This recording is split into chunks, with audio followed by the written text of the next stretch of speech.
Good morning. Good morning. The February 5th, 2019 meeting of the Douglas County Board of Commissioners will come to order, and we are pleased to have with us this morning our financial analyst, Michelle Green, with us this morning to lead us in our invocation. After the invocation, please remain standing to our pledge to the flag. Let us pray. Father, we're so thankful for this beautiful day that you've given us. We're thankful for all that you do for us, and mostly for giving your son Jesus to die on the cross for us. We thank you for the opportunity to come together to have a board of commissioners that are elected by the citizens of Douglas County to conduct the business for the people of this county. So I ask that you join this meeting today and give each commissioner here the wisdom and discernment that they need to make the best decisions that would benefit this county as a whole, and that you could be glorified through their decisions. It's in Jesus' name I pray. Amen. Amen. I pledge allegiance to the flag of the United States of America and to the republic for which it stands, one nation, under God, indivisible, with liberty and justice for all.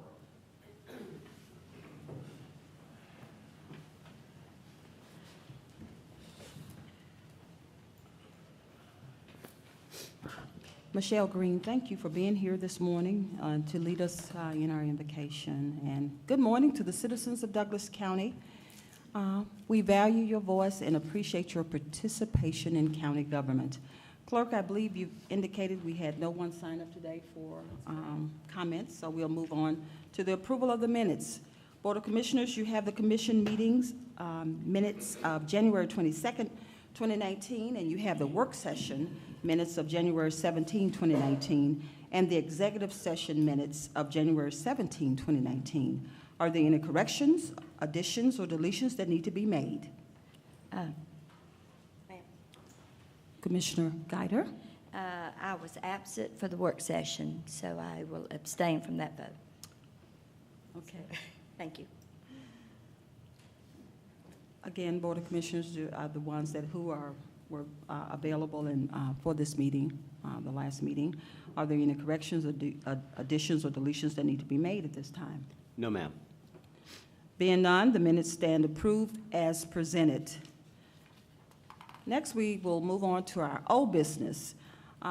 Before I read the first tab, number 4, Board of Commissioners, do we have a motion to untable the bid for professional janitorial services? So moved. Second. We have a motion and a second. Any discussion? We have a motion and a second. All in favor, please indicate by raising your hand and saying aye. Aye. All opposed, the same.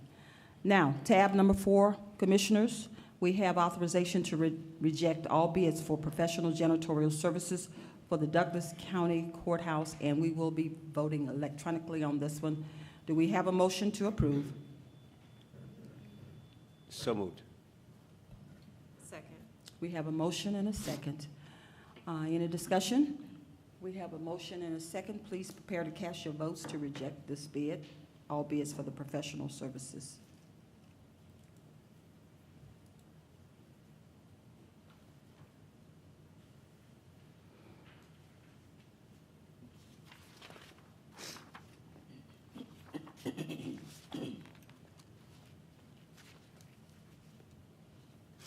Okay, the motion carried. Well, the motion is 3-1, and the motion carries.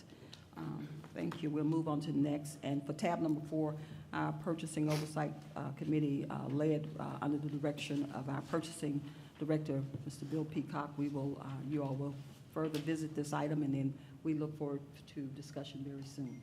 Okay? Thank you. Tab number 5, we'll move to new business. Reappointment of James Wren, Gary Miller, Walter Hudson, Nick Byers, and Greg Williams to the Douglas County Development Authority effective immediately. Board of Commissioners, do we have a motion to approve? So moved. Second. We have a motion and a second. Any discussion? We have a motion and a second. Please prepare to cast your votes.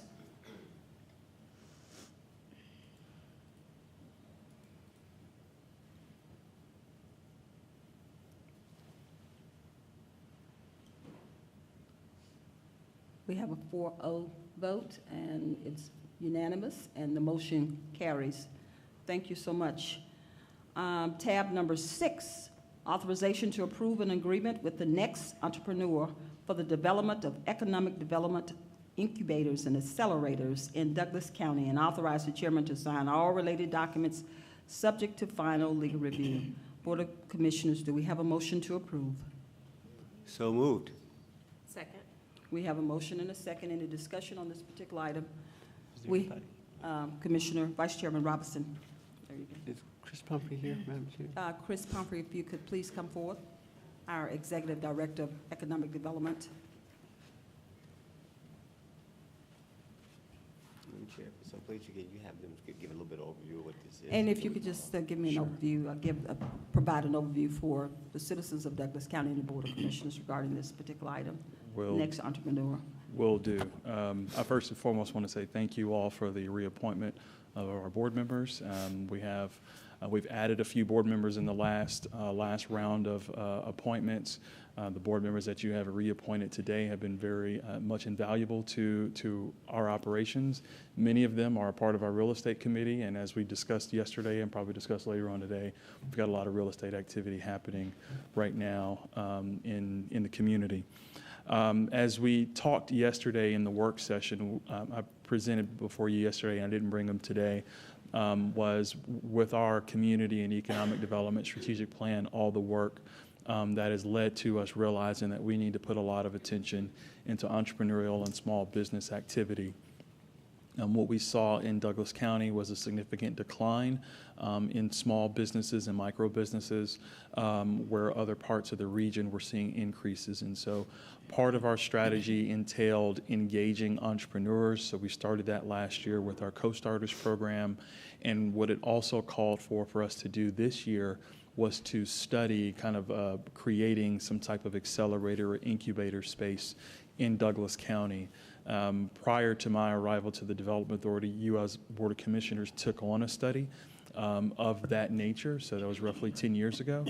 And now we've fast forwarded, we're kind of out of the recession, we're in the strong recovery, the market is doing well. We felt that it was necessary to kind of go back, and instead of just going out once again to the marketplace, let's go back and revisit with the same firm who did that study during that time frame, and refresh and do a renewed approach to studying the demand, feasibility, and process for creating an incubator or / accelerator here in Douglas County. And with that, we also have Mr. Greg Henley, who is with Next Entrepreneur here, and he can add some more about his firm and exactly what it is that they would be undertaking for us, if you like. Yes, absolutely. Mr. Henley, would you please come forward and share or impart your knowledge regarding what you can offer Douglas County regarding Next Entrepreneurs, accelerators, and incubators here in Douglas County? Well, good morning and thank you. Good morning. I really appreciate being here. As I have mentioned to some of you individually, I do think the time is right for Douglas County to enter into a new study. The study we did last time, and what we would like to do again this time, is to interview folks here so that we understand the need, we understand the resources, and that we match up what we put together with the needs and the resources. A business incubator, I have some handouts for you if you'd like that describe incubators, accelerators, and workspaces, which are the three. Do you have those now? I do. Shall I? Please. Clerk. Thank you. We'll give them to our clerk. One more. To Jennifer. Thank you, and she'll get it. Thank you.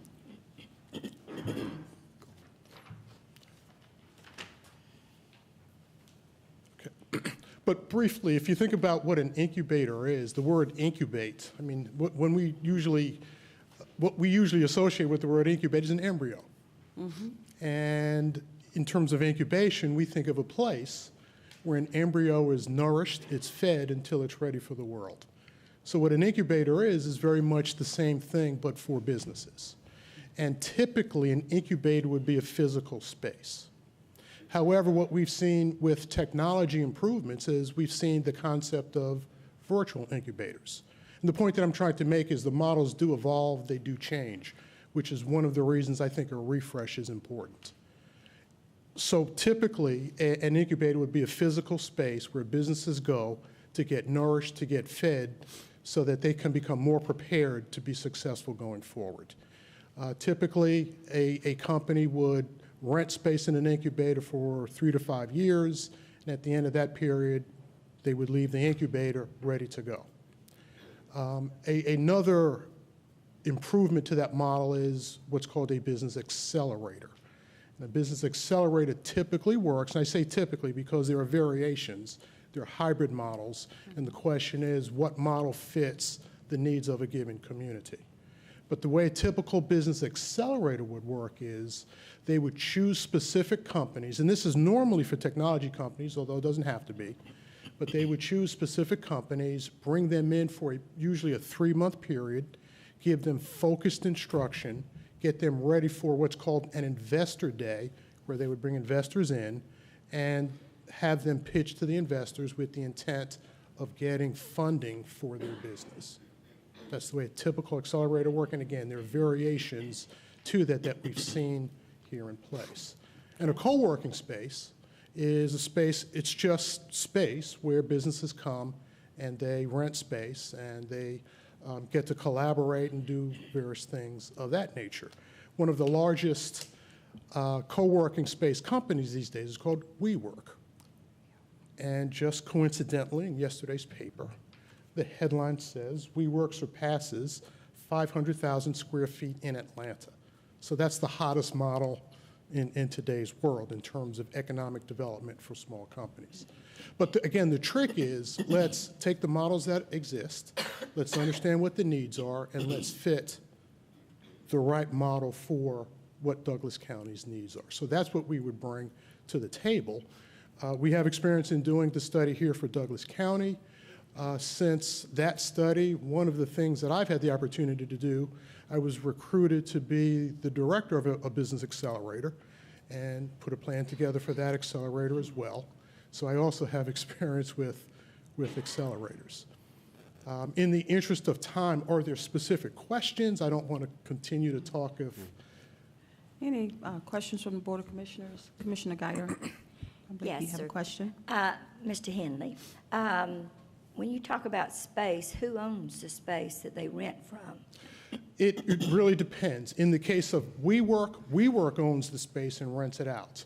For a typical incubator, and again, it doesn't have to be typical, but for a typical incubator, it's a governmental agency with aid from perhaps the U.S. government. With a typical accelerator... But it's not going to require the county to buy a building and then provide the spaces. That's not a requirement, but I think I would suggest that if we do the study, it's something that we should look into for you.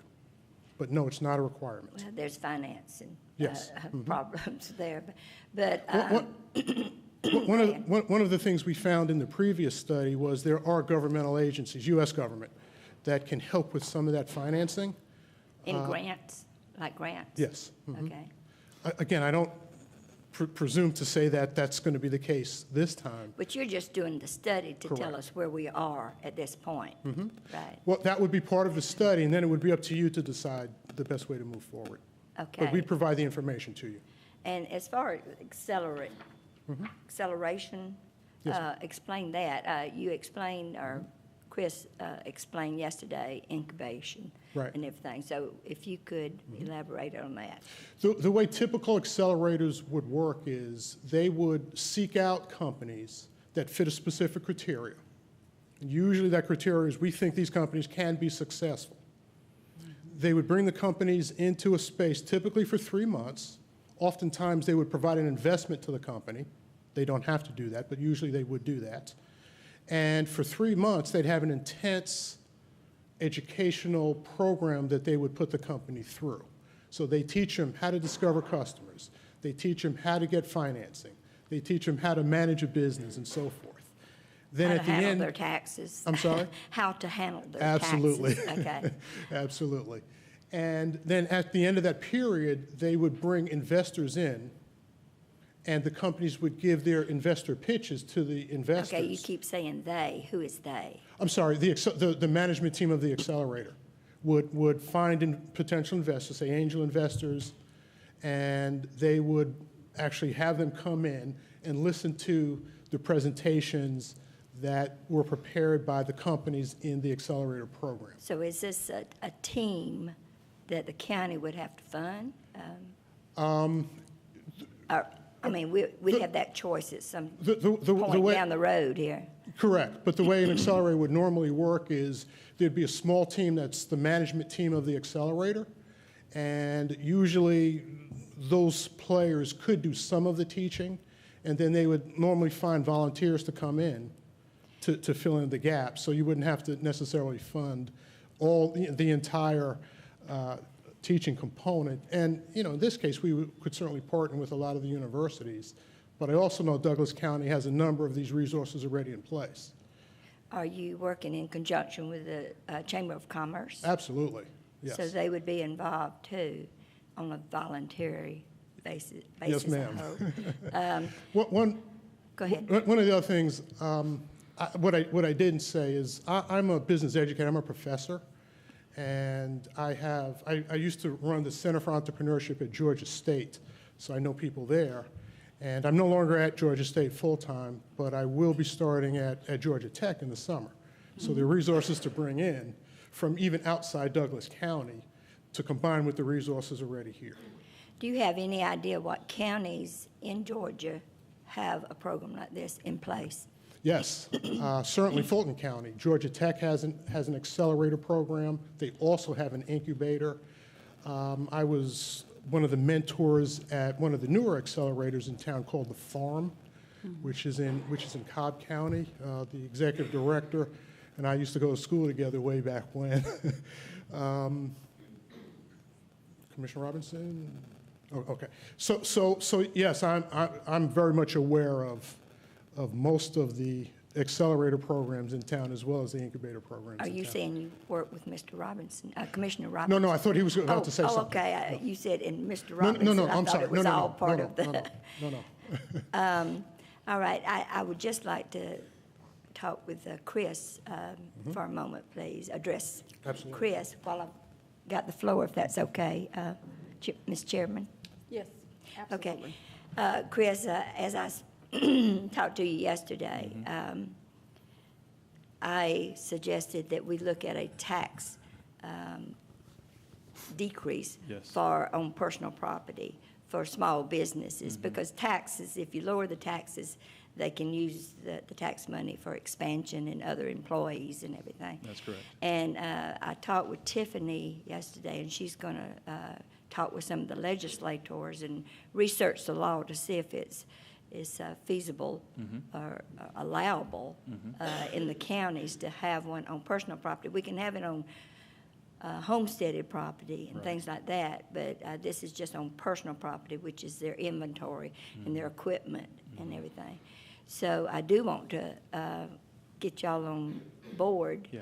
with looking at that, because I think if you lower the tax rate, even for maybe a couple of years, 2 or 3 years, it could be tiered, that it would stimulate new growth in new businesses and maybe expansion of the ones existing today. So. Yes, and one of the things we're also doing is we're going to be bringing on, through the Development Authority, bringing on a firm to look at our toolbox. And so we're basically saying, here's our strategy. We need to focus on target sectors, workforce, small business, entrepreneurship.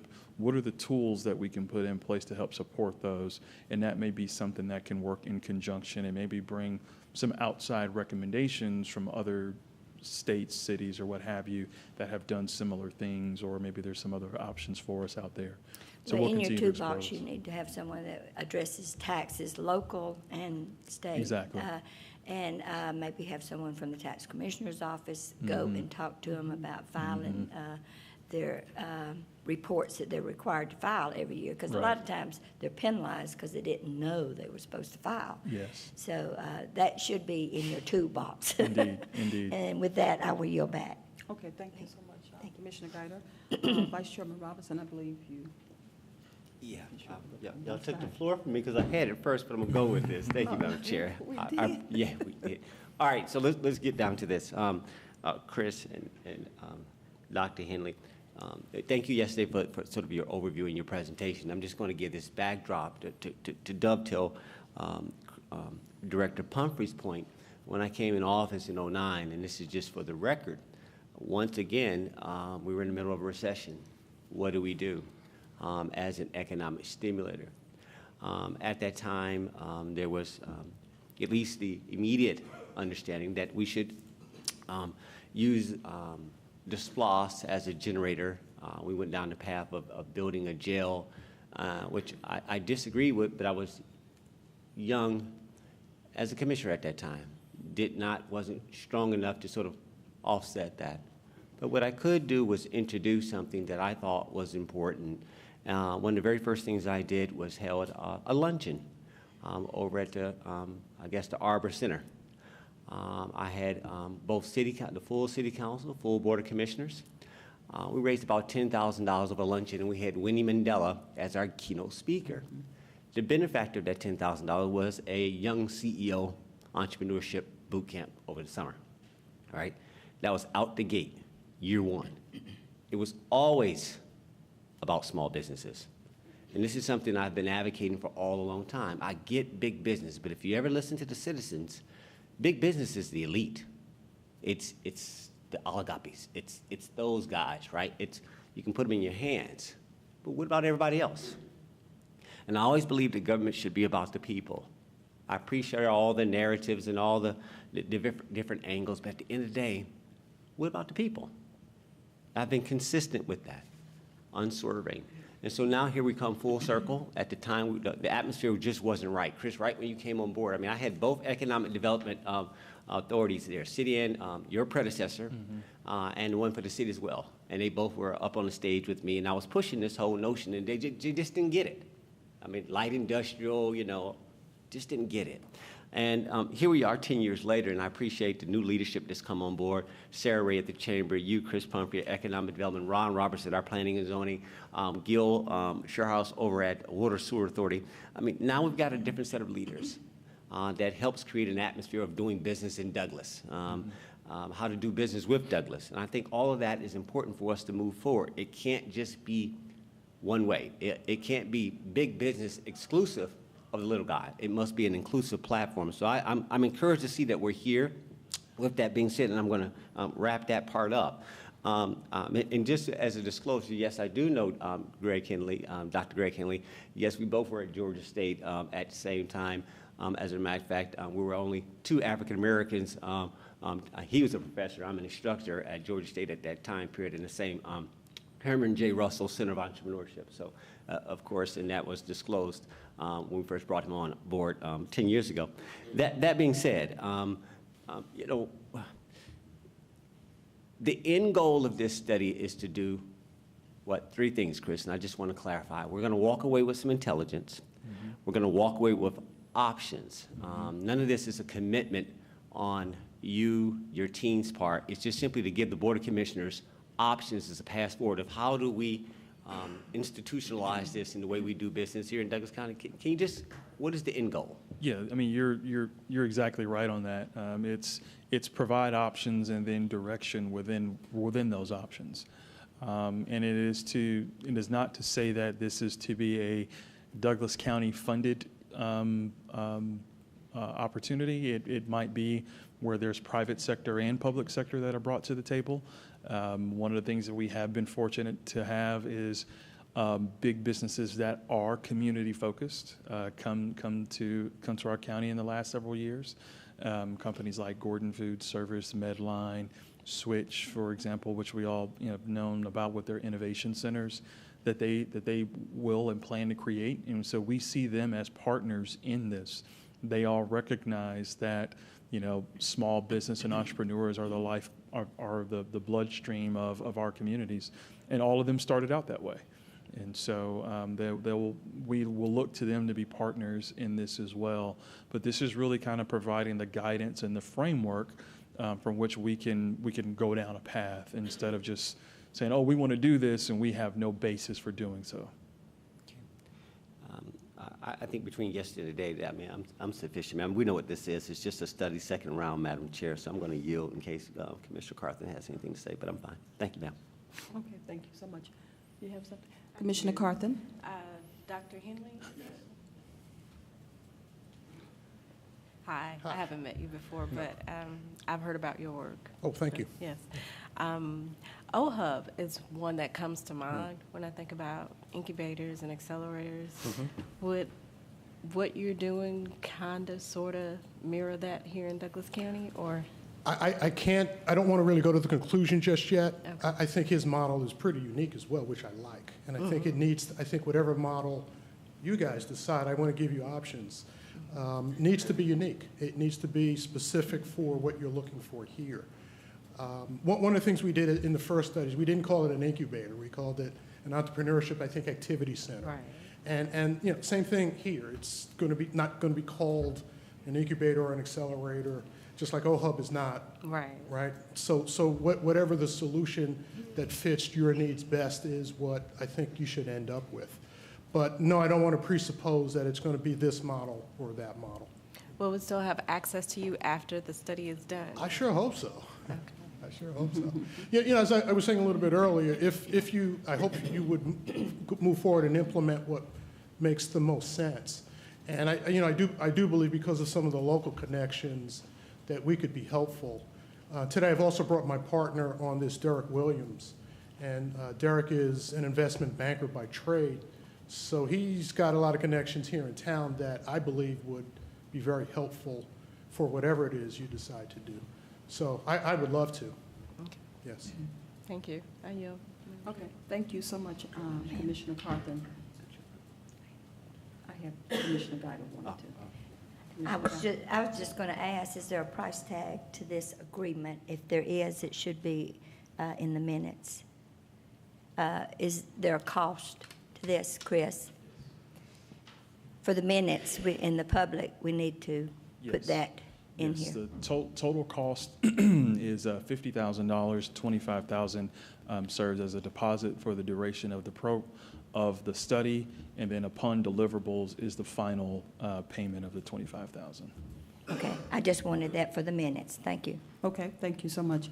And I'll close up, but I have just, if Dr. Henley, if you could just come forward. I know we're wearing you out today. How you doing? I just wanted to say, first of all, small businesses are the heartbeat of the county of Douglas County and also this nation. And I appreciate what you're doing, and also just had a couple of questions regarding, I know you will have to cast a wide net here in Douglas County. So are you planning to, with this study, are you going, what approach, and you know me, and you're going to talk, dissertation talk, are you going to move toward a qualitative approach, quantitative, mixed methods? How will you gather this data and then your assessment? Can you talk about that a little bit, and just quickly for me? I'm sorry, I don't want you to. Sure. Well, I think it needs to be both qualitative and quantitative, no question about that. One of the things that we would need to do initially is to determine who in Douglas County we should talk to. Right. And certainly, the Board of Commissioners and Chris would be my first stop. Who should we talk to get the information that we need? But the idea is to get information, to analyze the information, and then to provide an output. One of the things we did last time is we did provide some pro forma financial statements, in addition to hard data. We found hard data from archival sources, hard data from, one of the other things that I didn't mention is I was once a member of the National Business Incubator Association, and they had a wealth of information that was provided in the study previously. So we would go to trade associations like that as well. But the qualitative is really going to drive, I think, everything. The qualitative meaning, what does Douglas County need? What does Douglas County have? And then what makes the most sense? So, well, to answer your question, yes. Okay. Thank you so much, Dr. Henley. And thank you so much, Executive Director Pumphrey, for the wonderful presentation. Board of Commissioners, we have a motion and second already on the table. Please prepare to cast your votes. Thank you all.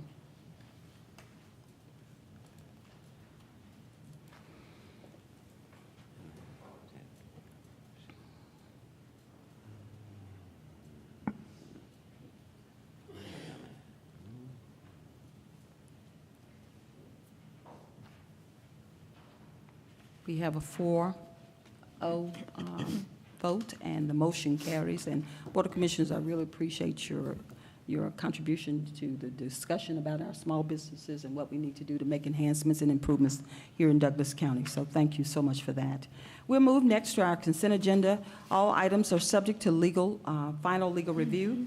I'll start with tab number 7, authorization to approve a contract with Judicial Alternatives of Georgia Incorporation for misdemeanor probation services for state court, and authorize the chairman to sign all related documents subject to final legal review.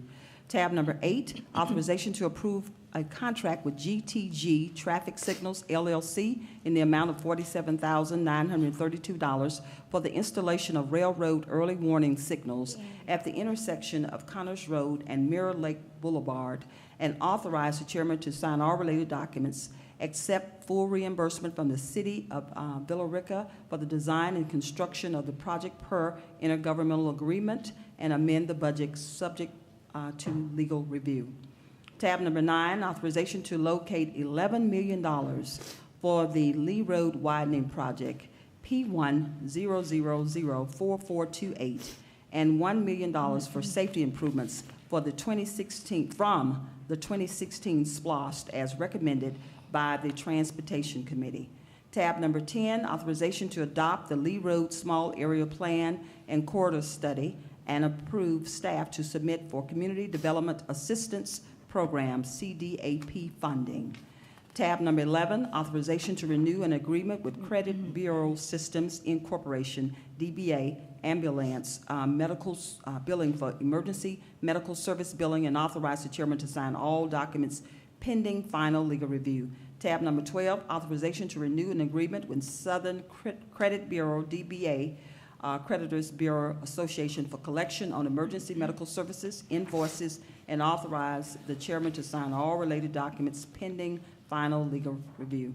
Tab number 13, authorization to approve a car allowance agreement for the chief deputy solicitor, and authorize the chairman to sign all related documents.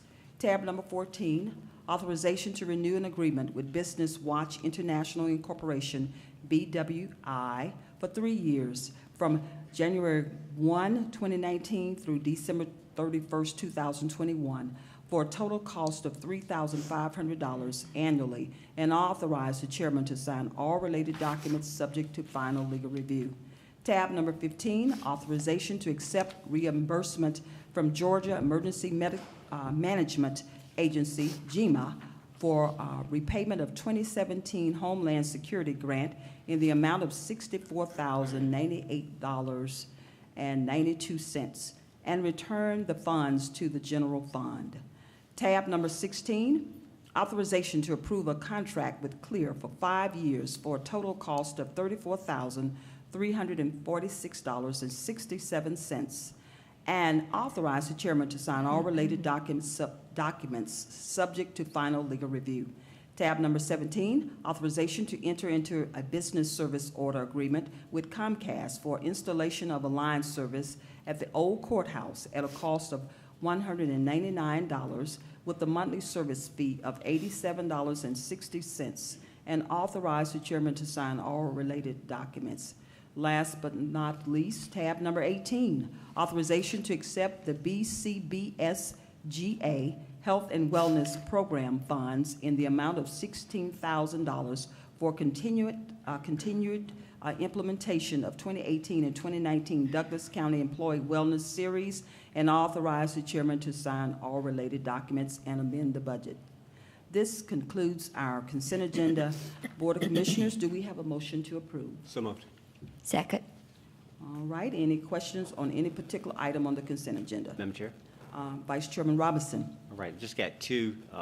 Director Valentine calling down first, number 9. And I've got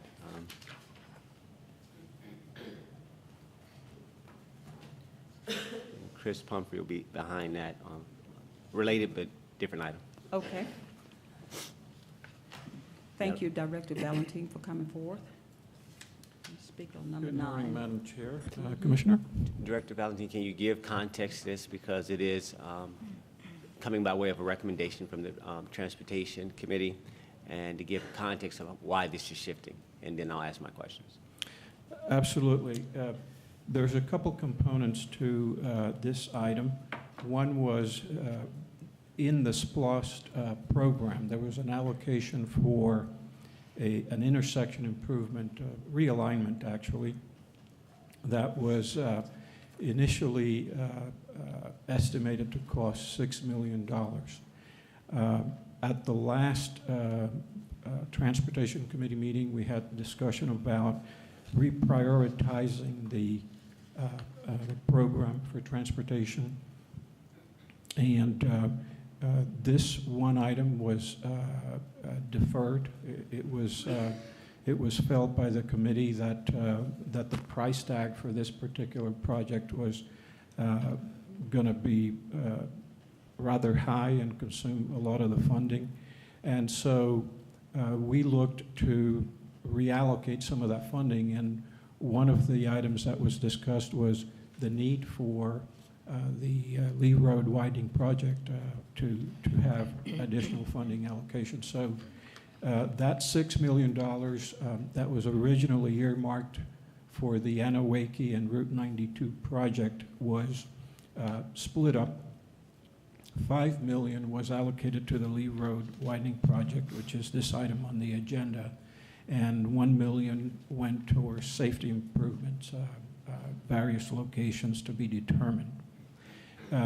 Also, there was a component of the SPLOST allocation for economic development. It was felt, in fact, there had been prior discussion about the allocation originally was intended to go to the area of along Thornton Road, Douglas Hill Road, also Factory Shoals, where there was the South Sweetwater Master Plan that was adopted a few years ago. In that area, there have been a number of data centers and other industrial projects that have come forth, and part of the original concept has been implemented through a pro rata share of contribution of improvements along those roads by those developments. So it was felt that some of the original goal, or quite a bit of the original goal, was being already implemented by other means. Therefore, the funding to the extent of $6 million was also targeted to be moved to the implementation of the Lee Road project. The Lee Road project itself is estimated at $21 million to complete. It has been approved by the Georgia DOT for construction. It was authorized for construction actually about a year and a half ago. And due to the funding shortfall, it was not able to be implemented. The funding was moved to a future year, 2023, something that is routinely done, sort of an accounting mechanism at the Georgia DOT. With this allocation of the funding, the county would have the ability to go back to the DOT and petition to have that funding moved. We're looking at 2020 now, fiscal year 2020 for GDOT, which begins July 1st of 2019. So that kind of gives you a context of how this item came about and how the funding was determined to be targeted to be moved to this project. All right, thank you for that. And I'm going to keep this short because we did a very good job of talking about this yesterday. But this is just for the record. And again, for the citizens of District 2, and please understand, in defense of Miguel, Director Valentin, who's come and helped us really sort of fix this project. We know that there's been a lot of broken promises over the years regarding Lee Road, right? And I've had to monitor this and been disappointed myself in sort of the execution of prior administrations regarding this. Independent of the recession, there was some lack of clarity on information, the standing on financing, which was, I think, it was conduct unbecoming perhaps, not at this level, not that important. And so I'm very direct when I think I don't accept certain things that like we could have done better than that. That being said, you have now a new day where we're trying to take the county forward. Director Valentine, with that though, with that acknowledgement that we had to put off this big giant project, which was Lee Road widening, there's now a cost shift, right? Which you sort of acknowledged yesterday. It's gone from basically $12 million to $21 million, right? Correct. And the state is saying, well, we only promised you 10, so you got to make up that difference, inflation, whatever you want to call it, if you want this project. Is that accurate? That is correct. Right. During this time period, from roughly, 13 till now, give or take 5 years, Lee Road has been one of the major thoroughfares. Obviously, there's Storm Road, there's Fairburn Road, then there's Lee Road as it relates to traffic. It is basically the cut through in the county. My citizens know it. Many potholes, and so there's been this deferred maintenance in anticipation of this bigger widening project. And it's gotten to a point where, okay, enough is enough. And so what was your solution in that? How did we have to resurface Lee Road. We cannot keep, because what you're saying is that even with this allocation, again, until we get it in writing, and that the state is going to do this, the citizens of District 2 and anybody else who cuts through there are still subject to sort of this dilapidated road. What was your solution for that? Well, we had quite a bit of discussion because obviously we didn't want to expend funds that could potentially have been done under the project, but based on the timing and based on the number of years that the road has gone without proper maintenance, it's gotten to the point where we really have to do something about it. And so that the resurfacing of the existing road at the existing width is going to be done as a separate project ahead of the widening project, and is going to be done in a manner where we're actually removing some of the existing surface, patching the areas that need to be patched, and putting a new cap on the road as it exists today. That will be done this spring, beginning this spring. So the road, in terms of addressing the current state of repair, we will be addressing that as a urgent project this spring. The widening project, if all lines up, will follow. As I mentioned, the initial target would be July 1st. That would be that fiscal year 2020, when the funding could be moved the GDOT funding could be moved to match our local match, and the project would be set in motion. So there will be maintenance work done in a way where when the widening is done, most of that work will be salvaged. It will not be wasted by doing the mill and intake to the existing elevation of the road. Okay, almost done. 2 more questions. All right, so to that point, just as a confirmation to the citizens of District 2 and those thereof in the whole county, Lee Road will be resurfaced this year? Yes? Yes, sir. All right, okay. This spring, beginning. All right, This thank spring. you. All right, that being said, we're taking this money, now follow the money. So you've got $6 million that's coming from economic development, $5 million which is coming from this reallocation. But the original project, Anawake and SR 92, there was a congestion issue there, right? In essence, people coming off of Riverside, I've historically complained about that, and I think even recently, you were shared, we've got about 30 emails from citizens that were complaining about at least, can we get some type of traffic mitigation, some type of light? So the balance of that money, which was left over, which was about $1 million, right? 6 million minus 5 leaves $1 million. Is there some type of, we talked about street lights, traffic lights, sidewalks. What's important is that there at least is going to be some type of mitigation for SR 92 and Anawake, that area, right? We're going to look into that? Well, we're certainly going to look into that. It's going to be a much scaled down, it's going to be an operational improvement versus a realignment project. Which is my point. In other words, I appreciate Dr. Valentine's direction. This is to the broader community, which is, and especially Madam Chair, why spend $6 million on something that we could have done through an operational improvement of $500,000 or less? And so I appreciate that ultimately whatever you come back with, we'll be able to move that forward. That being said, I'm going to go ahead and yield the floor because I'm satisfied with what I'm hearing here. I just wanted for the record for people to hear this because it was a shift from prior understanding. I yield. Okay, thank you so much. Commissioner Guider, I believe I see your hand. Yes, Miguel, on number 9, the Lee Road widening. So you think that what you're going to do this year is not going to be wasted? That is correct. I would say very little of it will be wasted. Very little of it. That's good to hear because I hate to pave something then tear it up the next year, you know. But is there any possibility of getting more than $10,000 from GDOT?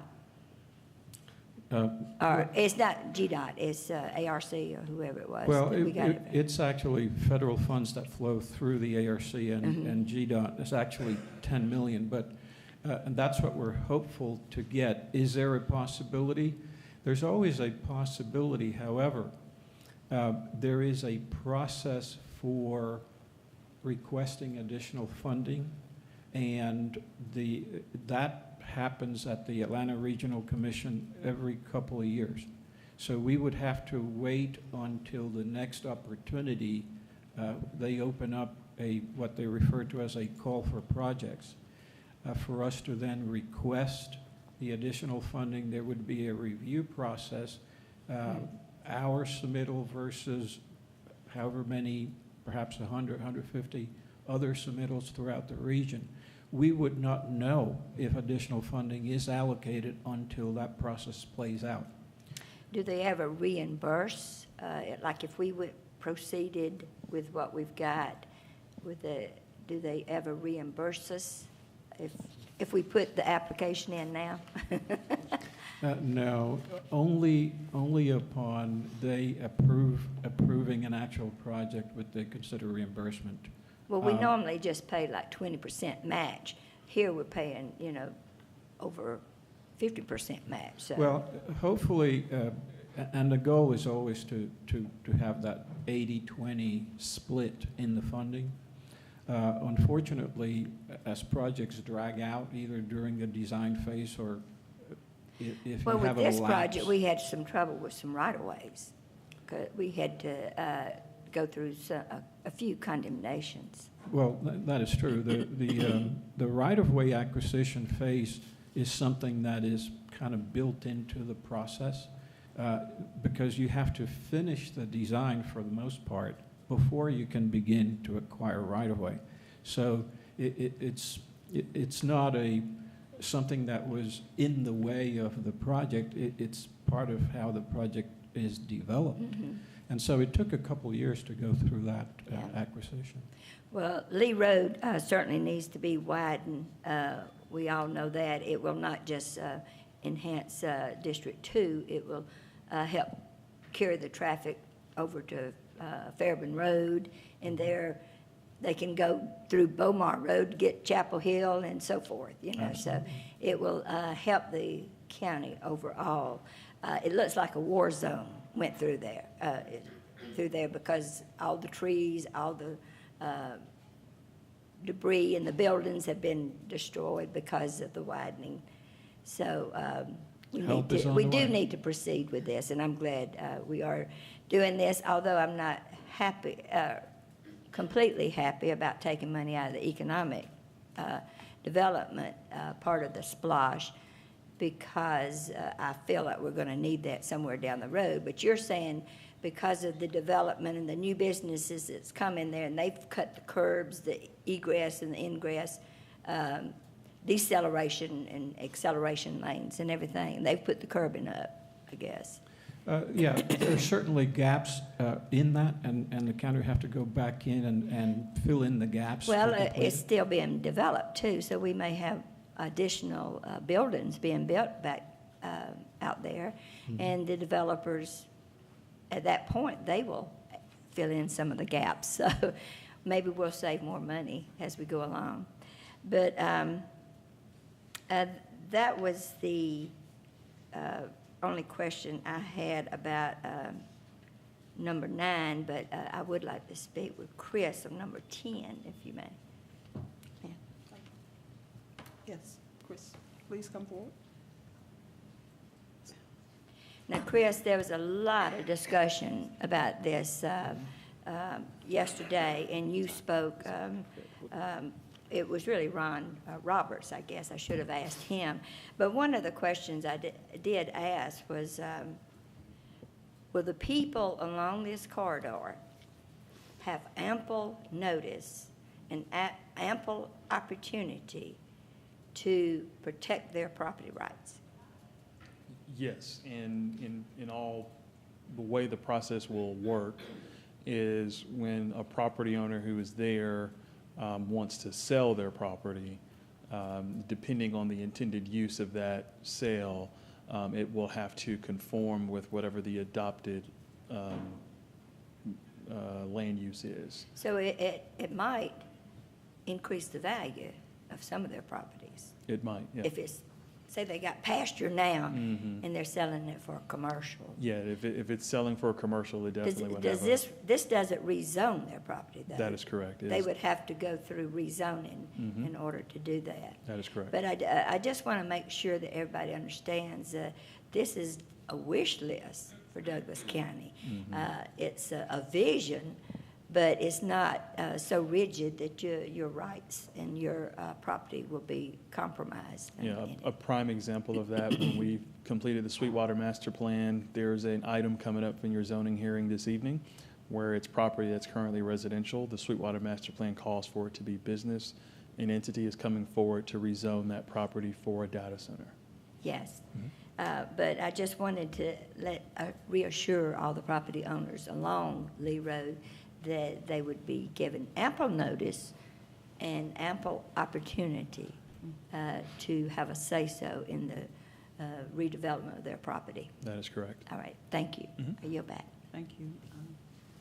Commissioner Robinson? Vice Thank you, Chairman. Madam Chair. Director Pumphrey, please. Again, back to what this is all about, and you know, as a commissioner, you have to go between, you know, when we took an oath to the United States Constitution, the state of Georgia, we get this little card that pretty much says what district you're responsible for, all right? At the end of the day, I was hired by District 2. That's important. Madam Chair has an at-large card. I have a District 2 card. And I have to advocate for the rights, I have to advocate for the interests of that district first. Then, as a whole, collectively, we all cast a vote for our respective areas, and that will become the consensus or the majority for the county, right? Right? Because you can't serve both, not in Nacogdoches, right? So I can't advocate for another district in the absence of the interests of District 2. There are times when you have to yield and say, okay, but what's in the greater whole? No problem. But as it goes through a pecking order priority, it's always District 2, right? And it fits the greater whole. We all should come along, and like to Madam Guider's point, Lee Road starts in District 1, comes all the way down through District 2, goes to District 3, cuts across, and eventually it will get all the way to District 4, the southern arc. And each one of us, if we believe in that vision, will weigh in for the interests where it touches. Right? That's important. I don't want it to be marginalized of my convictions about District 2. Right? There is a vision, though, and I come back to when I came in board in Douglas County, think about 10 years ago, and all we could talk about was truck stops. Trucks, gas stations. That was the vision for economic development, which is almost why, think about it, the whole district looks like a big truck. It's like, okay, we can do better than this. That does not map the interests of the citizens, right? The citizens that moved in here, were born here, they're like, okay, I mean, is there something else that we can surround ourselves with? And so citizens put a demand like, okay, can I get some Class A property, right? And so then a vision has to be set. If it's done right, and where I'm going with it, if it's done right, the citizens are weighing in. District 2 knows that there's always been opportunities where they can weigh in. Even in yesterday's presentation, you saw District 2 had served as the conduit for vocalization for those in that master plan. And so District 2, you know you always have access. you know your voice does always matter in everything that's been done over these past 10 years. And so the results of the master plan for Thornton Road, the results of the master plan for Lee Road was all about the citizens, commercial and residential. All right? It's not that this is new to them. They're like, well, we've always been involved all along. That's important. I can't let anybody speak for what happens in District 2 and how they perceive what's going on. All right? That's important. All right, that being said, Chris, in the master plan, and again, we're speaking long-term, and we're casting this vision, what is the very next step? Now that we've adopted this, what's next? Yes, so I'll defer on the next steps for the master plan to Ron and Rebecca. That's fine. All right, Ron. Ron, come on down. Sorry, I'm letting you feel those. I was wondering No. You thought you were going to get How y'all by, doing didn't today? Doing great, Ron. Come on, Ron. Yes, Thank you. so Director the Roberts. next steps, there actually is a workshop tomorrow morning for the CDAP funding. So that's going to be the next step. I'm going to go ahead and start the process so we get into the Atlanta Regional Commission and submit it for that. We already have the Sweetwater Master Plan we're also working on as well. So there's 2 CDAP submissions from Douglas County, Sweetwater, Lee Road.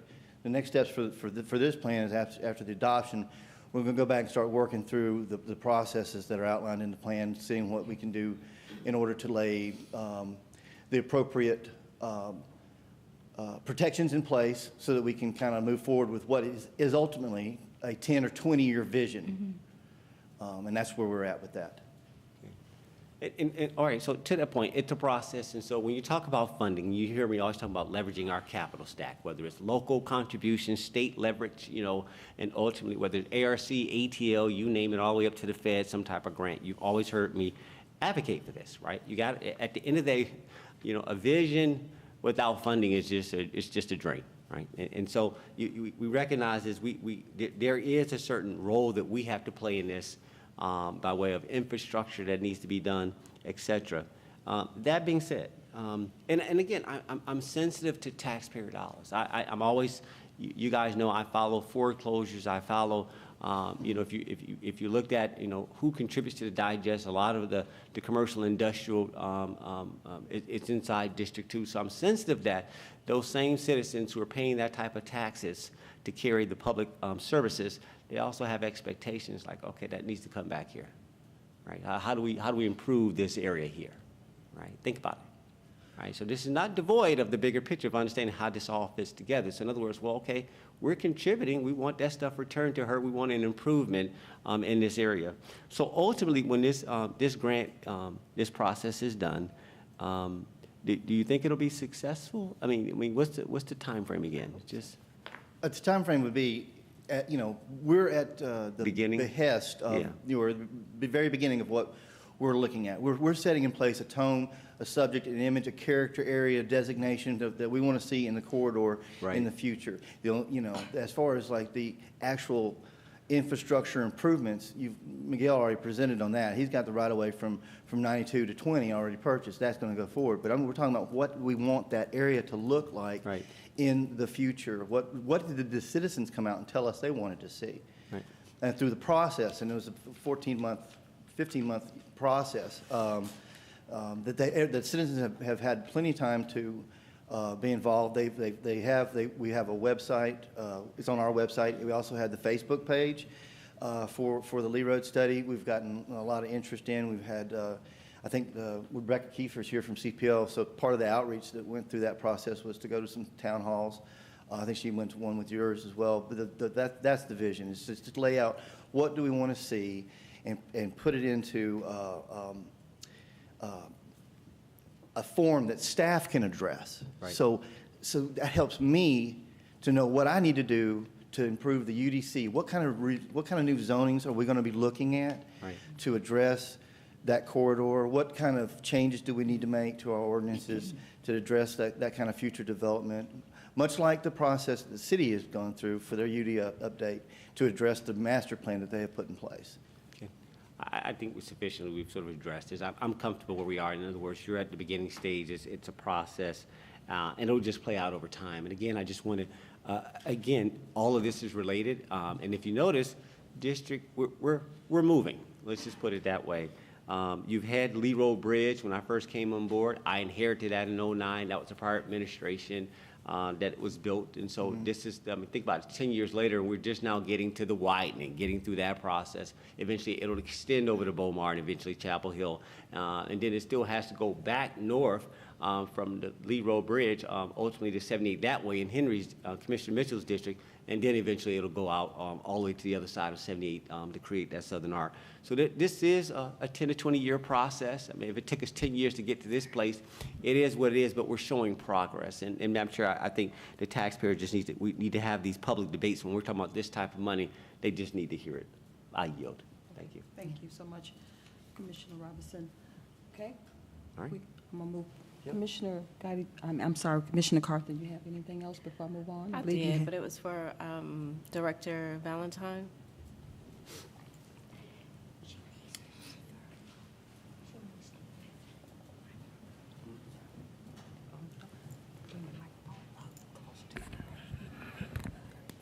Director Valentine, Yes, Commissioner. going back to tab number 9 and the $1 million that we're taking out to use for safety development, can you talk to me a little bit about that? Because I advocate for District 3, and I just want to make sure that we get some of those funds since we are taking them out. Well, the discussion was along the lines of broader categories. Safety improvements, operational improvements, that would go to things like streetlights, guardrail, sidewalks, traffic signals, at least the local match component, because those tend to be a little more expensive. But any improvement that would be safety related in any district based on the consensus of the board. Now, because there was originally an intersection that had been targeted for improvements, the commissioner for that district has indicated that, okay, we can scale back, but we still need to look at it. So part of that would go to an analysis as to what would be required there. The expectation is that there could be several projects done, safety projects done with the $1 million at various locations. Okay. So it wouldn't equally be spread across all 4 districts. It just depends on what's prioritized. Is that what I'm hearing you say? Frankly, that is a discussion for the board to have. How you split it up, it's something that you would have to come to a consensus about. Okay. I yield. Thank you. Thank you so much, Director Valentine. Commissioner Carthen, the intent, just to give you just a little detail, is just to look at that 1 million and then look at all the districts and identify safety problems in all those areas in all 4 districts and allow you all to, when I say that, all 4 district commissioners to provide a list and your recommendation, and then we'll see what happens in terms of the tally. But it would be up to that individual district commissioner to work along with Director Valentine and all those who are involved with safety here in Douglas County, and we'll go from there. So the plan is to make sure that it is, in my mind, equal across the board. And I have the one areas, the at-large, that I'm looking at, so I thought maybe I could get something in there, so if that's okay with the board. All right, I'm gonna move on to, we have a motion and a second. Yeah. We have a motion and a second. Board of Commissioners, please prepare to cast your votes regarding this consent agenda.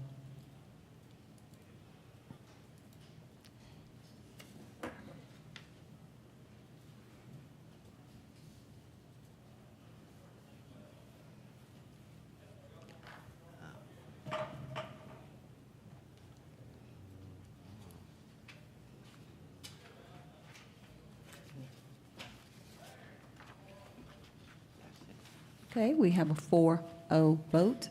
The vote carries. The motion carries. It's a unanimous vote. So thank you so much, Board of Commissioners, for that. Next, we have our announcements. I would ask our Director of Communications to come forth and read our 2 announcements, and then I will certainly yield to our commissioners to see if they have any announcements as well.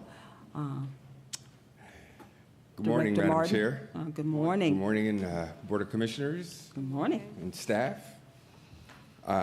Two announcements we have this morning. I want to begin first with an event we're happening this Friday, February 8th, right here in Citizens Hall. That is Douglas County Superior Court Judge Cynthia Adams and Juvenile Court Associate Judge Michelle Harrison. They're going to be hosting a meet and greet event from 10:30 to 11:30 here in the courthouse in Citizens Hall. The event is to celebrate the start of the first ever Parental Accountability Court program in Douglas County. The Parental Accountability Court program, also known as PAC, is a joint effort of the Georgia Department of Human Services, Division of Child Support Services, and Superior Court judges. It offers an alternative to incarceration and to help chronic non-payers of child support make regular payments. So that's happening this Friday right here in Citizens Hall. I want to let everyone know. The next event, just something to let the public be made aware of, is this week is Douglas County Emergency Management Agency's Severe Weather Preparedness Week, which is announced. Douglas County has some of the most beautiful weather in the country. I should say, the country has some of the most beautiful weather here in Douglas County. Forgive me for being so tongue-tied. But with this beautiful weather, we're also susceptible to a wide variety of natural disasters. And during this week, Director Jason Mulholland wants to make sure everyone knows that Douglas County residents should be prepared and prepared accordingly, and should be encouraged to learn about possible severe weather threats and how to prepare for them. So if everyone would go to celebratedouglascounty.com, each day there's a day designated for a particular weather event and how to prepare for it. That's all. Thank you so much for those pleasure. updates for us and announcements, Director Martin. Thank you, Madam Chair. Okay, thank you as well. Board of Commissioners, any other comments or announcements? With that being said, we will recess for our planning and zoning meeting this evening that will resume at 6 p.m. So at this time, there's no further discussions from the Board of Commissioners. This meeting is in recess. Very good.